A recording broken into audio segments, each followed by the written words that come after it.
कहानी ममता की है। बचपन से ही घर में ये एहसास दिलाकर पाला गया कि औरतों को बोलने का हक नहीं है। अरे ममता, जरा जल्दी जल्दी हाथ चलाओ, रोज ऑफिस में देर पहुंचता हूँ तुम्हारे कारण। लेकिन आपका सारा खाना पैक और तैयार भी है।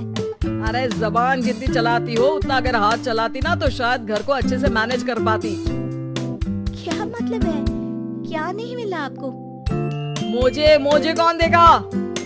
ममता भागकर पति को मोजे देती है। वो हर किसी का ख्याल रखती, लेकिन उसके घर में रोज का रोना लगा रहता। अरे माँ, स्कूल में टीचर ने मुझे फीस के लिए डांटा। माँ, मुझे अच्छा नहीं लगता कि स्कूल में फीस के पैसों के लिए मुझे कोई भी बात सुनाए। अरे पर बेटा, ये तो पापा करते हैं ना सारा ऑनलाइन। मुझे तो इसकी जानकारी भी नहीं है। हाँ, बना लो बच्चों के सामने मुझे बुरा। अरे करता तो मैं ही हूँ, माना, लेकिन मुझे कोई सपना थोड़ी ना आएगा कि बच्चों की फीस जमा करनी है। अरे बताओगी तो तुम ही ना। ममता की अब ये आदत में शुमार हो चुका था। वो हमेशा हर बात के लिए खुद को ही दोषी मानती। एक दिन वो पड़ोस की दोस्त से कहती है, समझ नहीं आता यार, मैं इतनी डम कैसे हो सकती हूँ। बात तो सही भी है ना। अब पति बेचारा नौकरी करे, पैसे कमाए, या फिर ये देखे कि बच्चों की फीस का वक्त है। क्या करूँ यार। पता नहीं, मेरे पति तो सारा काम खुद ही करते हैं। वो तो कहते हैं कि तुम थक जाती होगी, सारा दिन घर बाहर बच्चे। तो अच्छा, ऐसे भी पति होते हैं क्या? अरे क्या बात कर रही है? भाई साहब कभी तुझे किसी बात के लिए सुनाते नहीं? किसने कहा नहीं सुनाते? अरे ये पति चीज ही ऐसी होती है कि बिना पत्नी को सुनाए उन्हें चैन की नींद कहाँ आती है। तो तू भी परेशान रहती होगी कि कैसे, क्या, कब भूल गई। अरे वो तो मुझे बस इस बात के लिए ताना देते हैं कि मैं वक्त पर खाना क्यों नहीं खाती या पार्लर जाकर अपनी साज सज्जा क्यों नहीं करवाती। पड़ोसन बोल ही रही होती है कि ममता के बेटे की आवाज आती है। अरे माँ, क्या हो गया? लग नहीं रहा कि आज आप मुझे पानी भी देगी। अरे कब से खाने के लिए वेट कर रहा हूँ। अरे यार, मैं चलती हूँ, बेटा खाने के लिए वेट कर रहा है। मैंने उसे खाना भी नहीं दिया। अरे 12वीं में पहुंच चुका है तुम्हारा बेटा, उसे बोलो खुद पानी लिया करे। मैंने तो अपने बच्चों को काम करना सिखाया है। अरे यार, खुद की भी तो कोई लाइफ है। माना जब नहीं कर सकते थे तो किया, लेकिन अब इतने बड़े बच्चों की हर बात मानेंगे तो मुश्किल तो अपने को ही होगी। ममता को पड़ोसन की बात में दम तो लगता है, लेकिन करे क्या, आदत भी तो खुद ही ने डाली थी। ममता घर जाती है कि तभी बेटी आ जाती है। माँ, परसों मुझे एक शादी में जाना है। तेरी वो जो लाल वाली साड़ी है ना, उसे दे देना।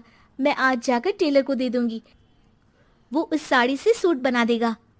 अरे नहीं नहीं तारा, वो मेरी माँ ने मुझे दी थी और उस साड़ी से मेरी काफ़ी भावनाएं जुड़ी हैं। तुमको ना मैं दूसरी साड़ी दे दूंगी। ओके, कोई बात नहीं, लेकिन आज दे ही देना पक्का। तारा माँ की साड़ी से सूट बनवाकर पार्टी में जाती है, लेकिन जब वो पार्टी से लौटती है, क्या है, मैं तो समझ ही नहीं पा रही हूँ। अरे जब वो साड़ी मांगी थी तो ये छल्ली सी साड़ी क्यों दे दी? मैं ही पागल थी जो इस साड़ी का सूट बनवा लिया मैंने। माँ, जानती भी हो कि कॉलेज में मेरी कितनी हंसी उड़ी। तभी वहां ममता का पति सुनील आ जाता है। अरे गवार औरत, जब बेटी साड़ी मांग रही थी तो दे देती ना। अरे पापा, इनके तो इमोशंस जुड़े थे उस साड़ी से।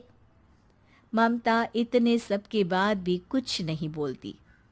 मेरी बेटी की बेइज्जती हो गई, मैं बिल्कुल बर्दाश्त नहीं कर सकता ये।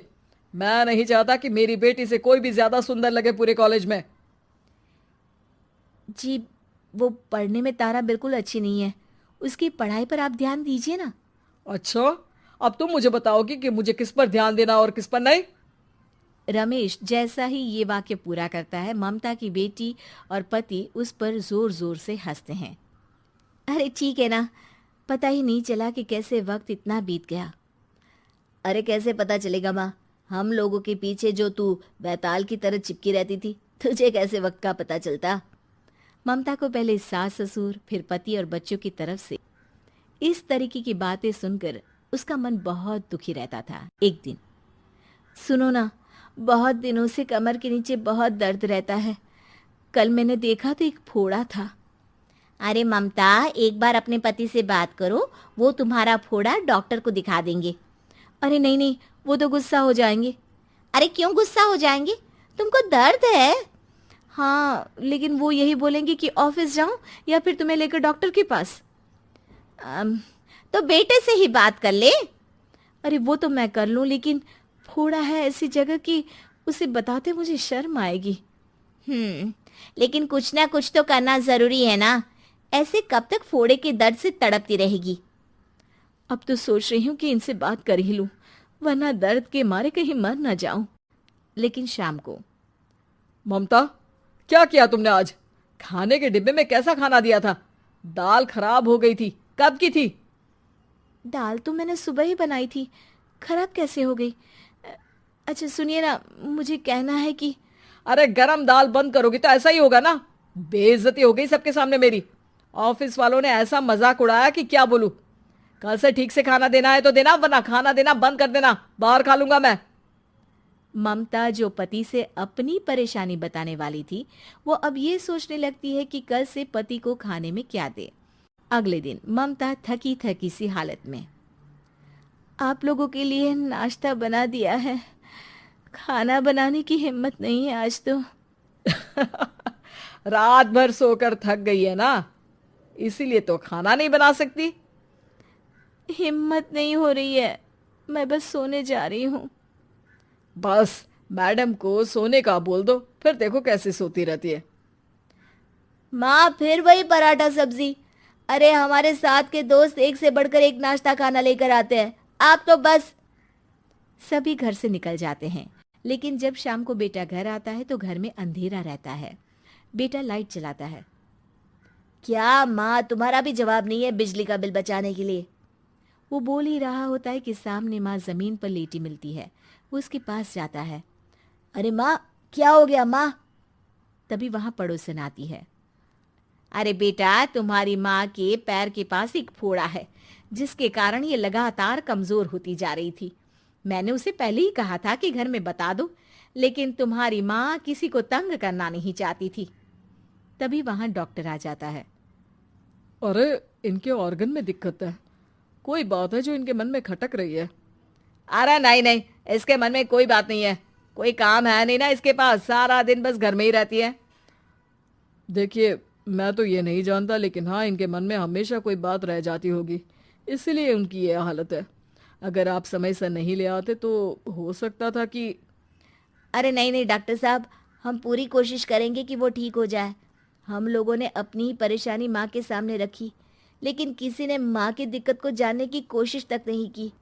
हाँ, मैंने भी ममता को हमेशा घरेलू जरूरत से ज्यादा काम का नहीं सोचा था।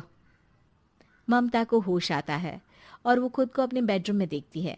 वो उठने की कोशिश करती है कि माँ, अब आप नहीं उठेंगी।